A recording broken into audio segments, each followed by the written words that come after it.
কেবল corporate group নয়, দালাল, আড়তদার ও খুচরা বিক্রেতাদের সম্মিলিত সিন্ডিকেট নিত্যপণ্যের বাজার অস্থিতিশীল করে রেখেছে, এমন কথা জানিয়েছেন কনজিউমার অ্যাসোসিয়েশন অব বাংলাদেশ ক্যাবের সভাপতি AHM শফিকুজ্জামান। সকালে ঢাকা রিপোর্টার্স ইউনিটিতে সংবাদ সম্মেলন করে তিনি জানান, সিন্ডিকেটের কারণেই কৃষকের কাছ থেকে আসা 30 টাকার পণ্য রাজধানীর ক্রেতাদের কিনতে হয় 80 টাকায়। শফিকুজ্জামান বলেন, প্রতিযোগিতা কমিশনকে সঙ্গে নিয়ে বাজার সিন্ডিকেট ভাঙতে কাজ করবে ক্যাব। পাশাপাশি ন্যায্য মূল্য নিশ্চিত করতে কৃষকদের পণ্য সরাসরি ভোক্তার কাছে পৌঁছানোর ব্যবস্থা নেওয়া জরুরি বলেও জানান তিনি।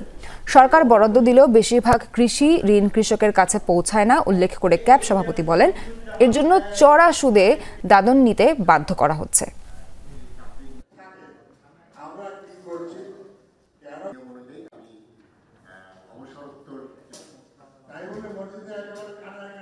কৃষি ঋণটা বিতরণ হয় আপনার ওখানে একটা সিন্ডিকেট করে কৃষকদের সিগনেচার নিয়ে একটা গ্রুপ এটা নিচ্ছে এবং ওই কৃষকদেরকে তারা দাদন দিচ্ছে।